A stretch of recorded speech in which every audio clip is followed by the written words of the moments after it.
तब बीच रात था। हॉल के झूले में सासू माँ शारदा गुस्से से त्रिशूल पकड़ी हुई थी और बैठी हुई थी। रसोई के पास दीवार पे एक घड़ी लगी हुई थी। उन्होंने देखा घड़ी में तब 2 बज रहे थे। तभी उसका बेटा रमेश उसके पास आता है। माँ, जैसे आपने कहा मैंने जाकर देख लिया। घर के चारों तरफ खामोश है।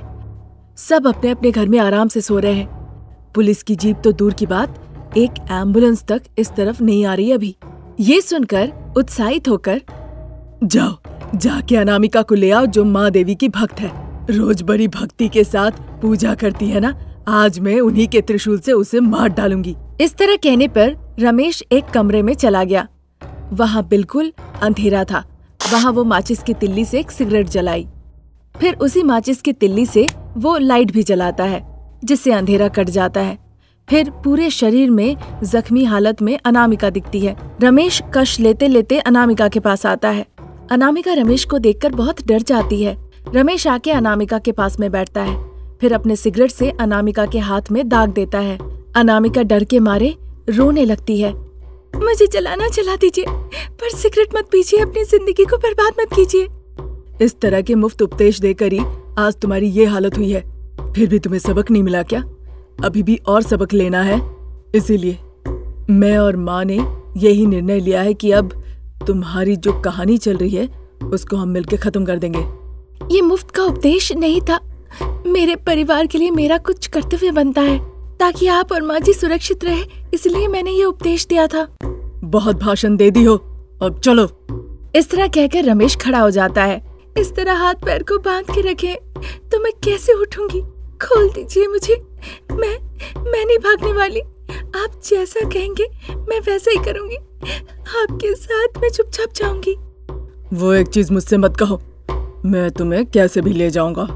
ऐसा कहकर वो अनामिका का बाल पकड़ के खींच के उसे खड़ा करता है। अनामिका दुखी होकर बस आंसू बहाती है। वो अनामिका के बाल को पकड़ के खींचते हुए सीढ़ियों के पास लाता है और उसे धकेल देता है, जिससे वो सीढ़ियों से लुढ़कते हुए सीधा जहाँ शारदा बैठी हुई थी झूले पे वहाँ पहुँच जाती है। अरे देवी दुर्गा की बच्ची, तुम इस घर की बहू हो, तुम्हें मेरा साथ देना होगा। फिर भी जब मैंने ना कहा तुम मेरी बात बिना सुने हुए दुर्गा माँ की पूजा की और पूरे गांव वाले के सामने, दोस्तों के सामने तुमने मेरा और तुम्हारे पति का अपमान किया। आपने इसे अपमान सोचा, पर मैंने सोचा गांव वालों के सामने आपको कोई अहंकारी ना कहे, आपको प्यार और स्नेह की नजरों से देखे। तुम्हें हर बात पे जवाब देने की बहुत आदत हो गई है ना, मैं ये बर्दाश्त नहीं कर सकती हूँ। वैसे भी तुम्हारे ससुर जी यहाँ पे है नहीं, अब तुम्हें मेरे हाथों में मरना ही होगा और कोई चारा नहीं। इतना कहकर शारदा अपने झूले से उतर गई। रमेश उनके पास आया। अनामिका, इस घर में अभी तक तुम्हारे साथ क्या कुछ नहीं हुआ, पर तुम्हारी दुर्गा माँ तो आई ही नहीं। हमसे वो डर के छुप गई है क्या? ऐसा मत कहिए, देवताओं को लेके मजाक नहीं करते। पागल लड़की, मेरे हाथों में देखो, ये त्रिशूल है। जहाँ तुम पूजा करती हो तुम्हारी देवी माँ के पास से लाई हूँ। वो बस देखते ही रह गई, कुछ किया ही नहीं। अभी भी मैं तुम्हें मारने जाऊंगी, वो कुछ करेंगी नहीं। इस तरह पहले मुस्कुराती है, फिर गुस्से में त्रिशूल लाके अनामिका को भोंकने ही वाली होती है। माँ दुर्गा अनामिका के भेष में वहाँ प्रकट हो जाती है। शारदा रमेश डर के मारे देवी माँ को बस देखते ही रह जाते हैं और गुस्से से माँ दुर्गा सोफे की तरफ देखती है। माँ दुर्गा की आंखों से आग के कण आकर सोफे पे गिरने लगे। इसी के साथ सोफा जल के राख हो गया। फिर माँ दुर्गा ने टीवी देखा। टीवी वहीं पे चकनाचूर हो गया। फ्रिज की तरफ देखती है, फ्रिज भी टुकड़ा टुकड़ा हो जाता है। शारदा रमेश काफी डर जाते हैं। फिर वो गुस्से से उन्हें देखने लगती है।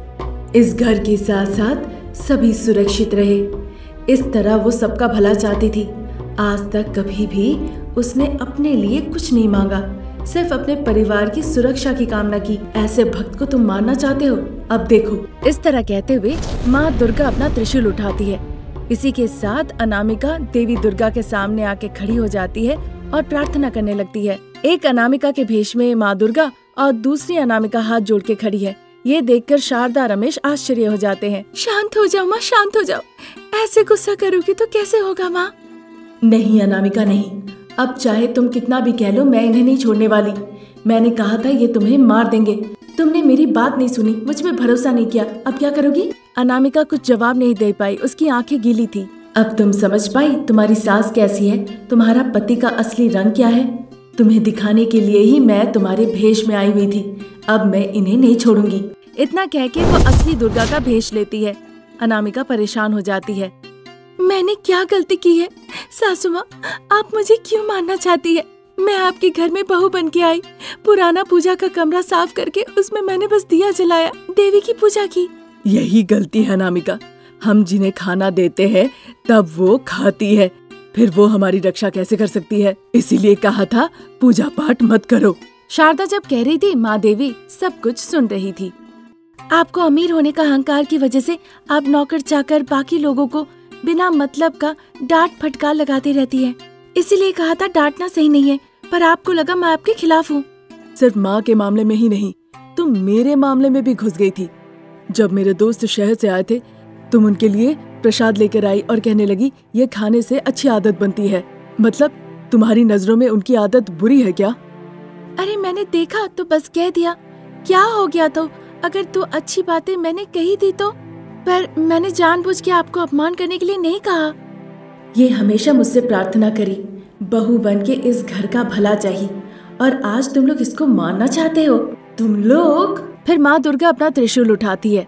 शारदा और रमेश डर के मारे अनामिका को देखने लगते हैं। बचा लो बहू, आज से तुम जो करने को कहेगी मैं वही करूंगी, जो खाने को दोगी वही खाऊंगी, जो करने को बोलेगी वही करूंगी। तुम्हारे पिताजी की कसम खाती हूँ।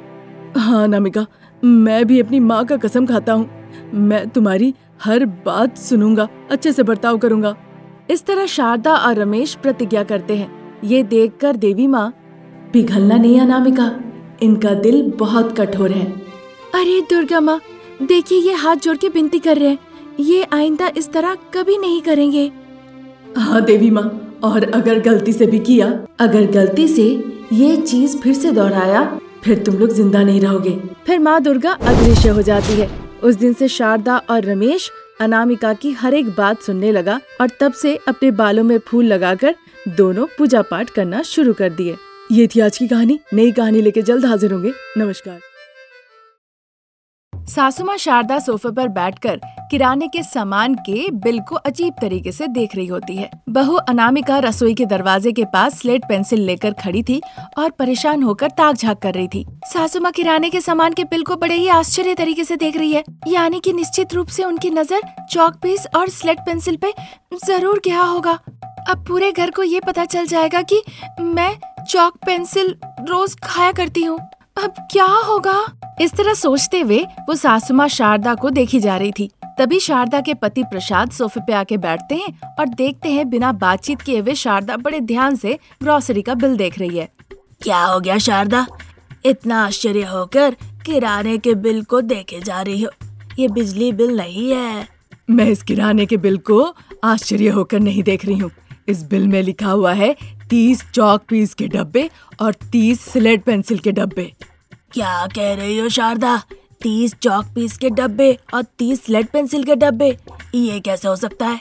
आप खुद ही देख लीजिए ना। इतना कहकर वो बिल देखने के लिए प्रसाद को देती है। ये देखकर अनामिका मन ही मन, हे भगवान, अब पिताजी को भी सब पता चल गया, वो बिल देख रहे हैं। इस तरह सोचते हुए वो स्लेट पेंसिल खाने लगती है और उधर प्रसाद बिल देख रहे होते हैं। ये क्या, हर दिन चौक पीस का डब्बा और हर दिन स्लेट पेंसिल का डब्बा, मतलब 30 चौक पीस का डब्बा और 30 स्लेट पेंसिल का डब्बा। तो क्या हरीश और भव्या इतना लिख रहे हैं? ये तो बहुत ज्यादा है। ठीक उसी वक्त हरीश और भव्या स्कूल बैग लेकर कंधे पे घर वापस लौट के आते हैं और ये देखकर अनामिका, अब माँ पिताजी बच्चों से चौक पीस और स्लेट पेंसिल के बारे में पूछताछ करेंगे। वो कहेंगे उन्हें नहीं पता, फिर वो मुझे बुलाएंगे। इस बीच अगर मेरे पति रमेश घर आ गए तो वो भी आकर वो बिल देखेंगे। अब मैं क्या करूं, क्या जवाब दूं? वो सोच ही रही थी, तब तक प्रसाद पोता हरीश को पूछते हैं, क्या पोते साहब, आजकल बहुत ज्यादा लिख रहे हो क्या? हमें नहीं पता दादाजी, अब तक तो हम सोच रहे थे कि हमारे बैग से स्लेट पेंसिल जा कहाँ रहे हैं, कौन ले रहा है, कैसे ले रहा है, हमें तो कुछ भी समझ में नहीं आ रहा था। हाँ दादा दादी, अगर आप लोग थोड़ा पैसे दे तो स्कूल के दुकान के पास से हम स्लेट पेंसिल खरीदेंगे। इस तरह कहने पे शारदा कुछ छुट्टे उन्हें देती है। पैसे लेकर बच्चे वहाँ से चले जाते हैं। बहू, अरे ओ अनामिका, शारदा के इस तरह से बुलाने पे अनामिका जल्दी जल्दी चॉक पेंसिल खाती है और मुंह बिना पोछे ही वो शारदा के पास चली जाती है। वहाँ पे सासू माँ और ससुर जी अनामिका से चॉक पेंसिल और स्लेट पेंसिल के बारे में पूछताछ करते हैं। अनामिका कहती है कि उसे कुछ भी नहीं पता। तभी शारदा प्रसाद गौर करते हैं कि अनामिका के मुंह में कुछ सफेद रंग लगा हुआ है। तब शारदा को समझ में आ जाता है कि अनामिका को स्लेट पेंसिल, चॉक पेंसिल खाने की आदत है और उस पे वो नजर रखने लगती है। फिर एक दिन सुबह सुबह करीबन सुबह के 5 बज रहे थे। शारदा अलार्म की घंटी से उठ जाती है। वो हॉल में आती है और आकर बत्ती जला देती है। लगता है बहू बाहर रंगोली दे रही होगी। ये सोचकर शारदा बिना आवाज किए हुए धीरे धीरे दरवाजा खोल के देखती है बिना रंगोली दिए हुए बहू वहाँ बैठकर चॉक खा रही है। जो सोचा था वही हो रहा है। इस तरह वो सोच ही रही थी कि अनामिका उठ के खड़ी हो जाती है। जल्दी जल्दी शारदा अपने कमरे में चली जाती है। अनामिका घर के अंदर आती है। फिर बच्चों का बैग वो खोलती है और उससे स्लेट पेंसिल निकाल के खाने लगती है। अपने बेडरूम से शारदा ये सब कुछ देख लेती है। उसके बाद वो हॉल में आती है। अनामिका सासू माँ शारदा को देखती है। शारदा बहुत गुस्से से उसे देख रही होती है। अनामिका घबरा जाती है। सासू माँ, जब मैं बहुत छोटी थी तभी से मुझे ये सब खाने की आदत है, मुझे माफ कर दीजिए। इस तरह से चॉक पेंसिल और स्लेट पेंसिल खाना सेहत के लिए ठीक नहीं है बहू। दांत खराब हो जाएंगे, नकली दांत लगाने पड़ेंगे। आज के बाद मैं नहीं खाऊंगी माँ जी।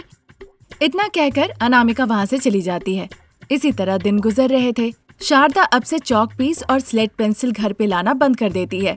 बिना चॉक पीस खाए हुए अनामिका को अब बर्दाश्त नहीं हो पा रहा था। अनामिका बहुत सोच विचार करती है। फिर स्कूल के रास्ते में जाके वो इंतजार करने लगती है।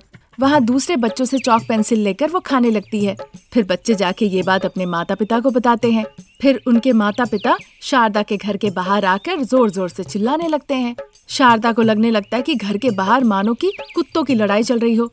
अरे तुम लोग कुत्तों की तरह मत चिल्लाओ, क्या हुआ है कोई एक आके बताओ। तुम्हारी बहू और क्या, जब हमारे बच्चे स्कूल से आते हैं उनसे चॉक पेंसिल स्लेट पेंसिल लेके खा लेती है। क्या ये अच्छी बात है? बताओ शारदा दीदी। तुम्हारी बहू है इसीलिए हम उसे मौका दे रहे हैं, कोई और होता ना तो उसे हम टकला कर देते। इतना गुस्सा मत करो तुम लोग, मैं अपनी बहू से पूछूंगी, देखती हूँ आइंदा ऐसा ना हो। अब तुम लोग जाओ। इस तरह से कहकर समझा बुझा के वो सभी लोगों को घर भेज देती है। वो कानाफूसी करती है, फिर वहाँ से चली जाती है। शारदा घर आके अपनी बहू को बुलाती है। चॉक पेंसिल स्लेट पेंसिल मैंने छुपा रखा था ताकि तुम ना खाओ, पर ऐसी परिस्थिति हो गई कि स्कूल जाने वाले बच्चों से तुम मांग के खाने लगी हो। अब से मैं घर ले आऊंगी, तुम्हें जितना मन उतना खाओ। इतना कहकर वो चली जाती है। सासू माँ समझ जाती है कि खाने के लिए अनामिका कितना तड़प रही है।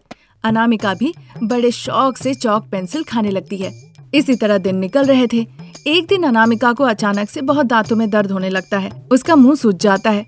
रमेश अनामिका को डेंटिस्ट मुकुंद के पास ले जाता है। वहाँ डॉक्टर मुकुंद अनामिका की अच्छे से जांच करते हैं। क्या आप चॉक पीस और स्लेट पेंसिल बहुत ज्यादा खाती है?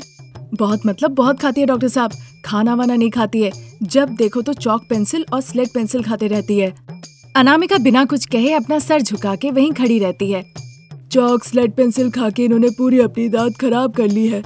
पूरी दांत निकाल के हमें नकली दांत लगाना पड़ेगा, इसके अलावा और कोई चारा नहीं। डॉक्टर साहब के इस तरह से कहने पे अनामिका रोने लगती है। अब इस तरह दुखी होकर क्या फायदा? डॉक्टर साहब अब आप नकली दांत लगा ही दीजिए। इस तरह से कहने पे डॉक्टर साहब अनामिका को अंदर लेके जाते हैं। फिर 1 घंटे के बाद तार से लगे हुए पूरे नकली दांत लगाकर वो बाहर ले आते हैं। रमेश को उसके नकली दांत दिखाते हैं। रमेश हंसने लगता है। फिर रमेश अनामिका को घर ले आता है।